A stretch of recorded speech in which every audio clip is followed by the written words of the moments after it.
Hola y bienvenidos a este video que sirve como introducción al libro de 2 Tesalonicenses. Estoy muy contento que estén viendo este video porque significa que están en el proceso de desarrollar el hábito de leer la Biblia diariamente. Es esencial ese hábito para crecer en la relación con Dios. Entonces, quiero animar a cada uno de ustedes a seguir adelante en este proceso, seguir leyendo 2 Tesalonicenses. Y además, este libro tiene mucho que enseñarnos. Pero primero quiero comenzar con un poco de contexto. Tenemos que recordar que Pablo había pasado muy poco tiempo con los tesalonicenses, probablemente entre 2 semanas y un mes, quizás un poco más, pero no mucho más. Porque mucha gente estaba persiguiendo a Pablo para evitar que predicara su evangelio acerca de Jesús. Y esa gente había echado a Pablo de Filipos y después encontraron de nuevo a Pablo en Tesalónica. Entonces Pablo tenía ese conflicto con mucha gente que no quisiera que predicara acerca de Jesús. Entonces hay un contexto y Pablo, al haber tenido muy poco tiempo con los tesalonicenses, había varias dudas que esa iglesia recién convertida, recién enterándose del mensaje de Jesús, tuviera. Que había dudas que tenían esas personas. Entonces, Pablo también supo, al escribir esta carta, que no fue escrita mucho después de la primera carta, pero entre la primera carta y la segunda, Pablo supo de gente que había venido a Tesalónica enseñando otras cosas que no eran correctas a los tesalonicenses. Y como eran muy jóvenes en su fe, no sabían qué pensar, no sabían qué hacer con esa enseñanza nueva, porque tenían mucho cariño y habían recibido muy bien a Pablo, eran muy obedientes, muy fieles a la enseñanza de Pablo, pero después vinieron otras personas para enseñar un mensaje distinto acerca de Jesús, pero tratando de enseñar otra cosa que no era verdadera. Entonces Pablo escribe esta carta, esta segunda carta, para contestar algunas preguntas de los tesalonicenses debido a la gente que había venido con otro mensaje. Y también para seguir animando a los tesalonicenses a seguir en su amor, en su paciencia y seguir fieles en medio de su sufrimiento. Porque estaban sufriendo de una gran persecución al haber decidido seguir a Jesús. Y eso es lo que vemos en la primera parte, en la oración. Pablo comienza con una oración como hace casi siempre. Y dice que está orando siempre por los tesalonicenses. Pero quiere animarlos y da gracias a Dios. Porque demuestran el amor de Dios. Y demuestran la fidelidad de Jesús en cómo están aguantando la persecución.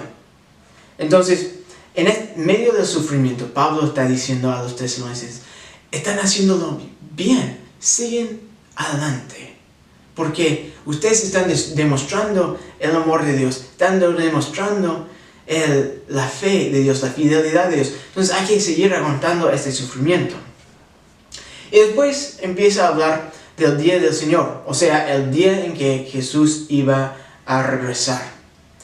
Y era un tema difícil porque gente había venido engañando a los tesalonicenses, diciendo, pensamos, que ya había ocurrido ese evento, Jesús ya había vuelto y los tesalonicenses no iban con él. Entonces no sabían qué pensar. Entonces Pablo dice, no, eso no es verdad. Usted tiene que saber que varias cosas van a pasar antes de que vuelva Jesús. Y empieza a hablar de varias cosas, de un hombre malvado, el enemigo que va a levantarse contra Dios, que va a estar con su trono en el templo de Dios. Hay muchas cosas complicadas y la verdad es que muchos eruditos dicen cosas distintas ahí.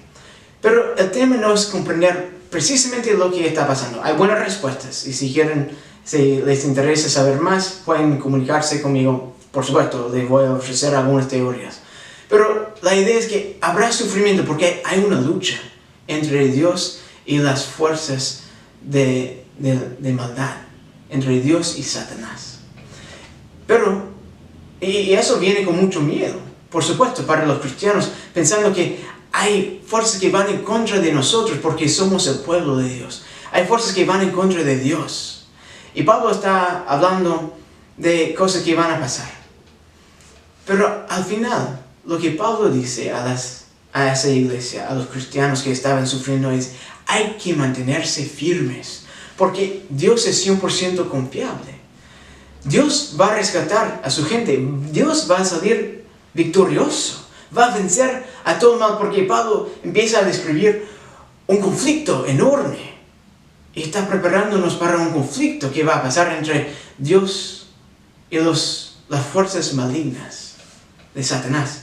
Pero después dice que después de que venga esa persona, y no sabemos quién es, el Señor Jesús destruirá a esa persona, el hombre malvado, con el soplo de su boca, y reducirá a la impotencia cuando regrese en todo su esplendor. Entonces Pablo dice: hay que seguir adelante. ¿Por qué? Porque nuestro Dios es tan poderoso. Nuestro Salvador Jesús es tan poderoso que va a salir victorioso contra ese enemigo que está levantando toda su fuerza, meramente soplando para destruir al enemigo.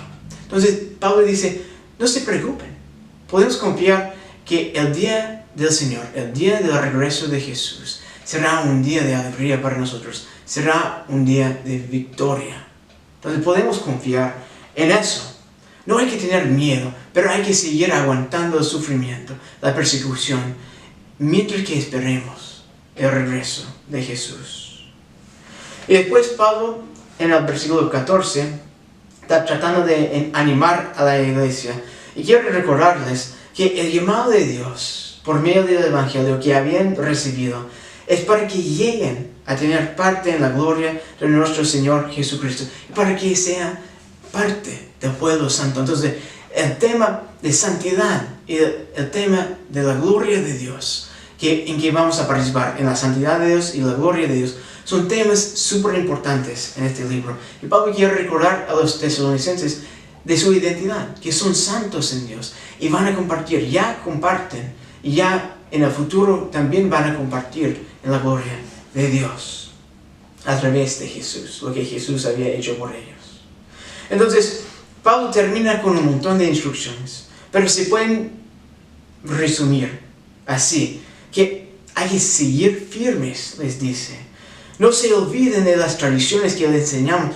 No se dejan engañar por otro mensaje, porque el mensaje de Cristo a través de Pablo es cierto, es seguro. Además hay que seguir confiando en Dios, porque Dios es el poder, el más poderoso, y va a salir victorioso. Entonces Pablo termina orando por la iglesia y dice: quiero que ustedes, estoy orando por ustedes, pero también pido que oren por mí.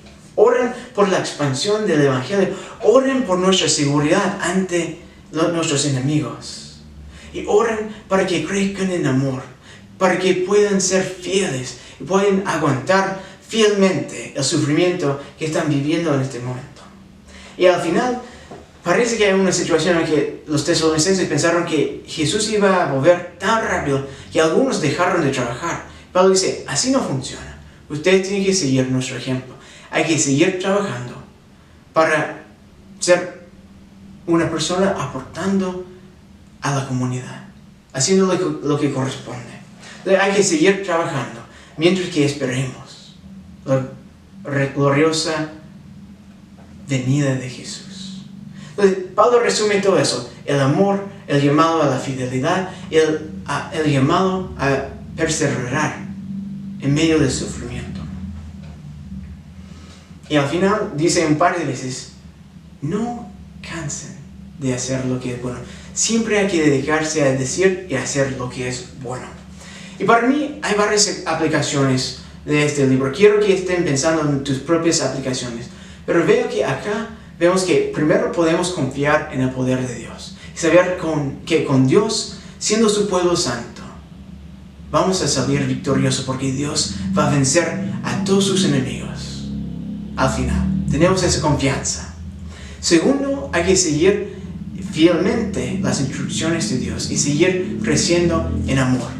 Y tercero, hay que trabajar duro para seguir apoyando y ayudando a los demás en nuestras comunidades y proviendo por nosotros mismos. Entonces, al final, tenemos que recordar eso, que nuestro propósito acá es amar a Dios y amar a nuestro prójimo. Y lo hacemos, como Pablo dice, siendo fiel, creciendo en amor, trabajando bien, trabajando duro y también dedicándonos a decir lo que es bueno y correcto y hacer lo que es bueno y correcto. Entonces es un buen llamado para dirigirnos nuestras vidas cotidianas. Que Dios es el Todopoderoso, podemos confiar en Él. Debemos seguir en fidelidad y amor y que nos dediquemos a hacer lo que es bueno y decir lo que es bueno. Espero que este mensaje te haya sido útil y también que haya sido un aporte, algo de ánimo para ti, mientras que vayas creciendo en amor y fidelidad, haciendo y diciendo lo que es bueno. Que estén bien. Hasta la próxima.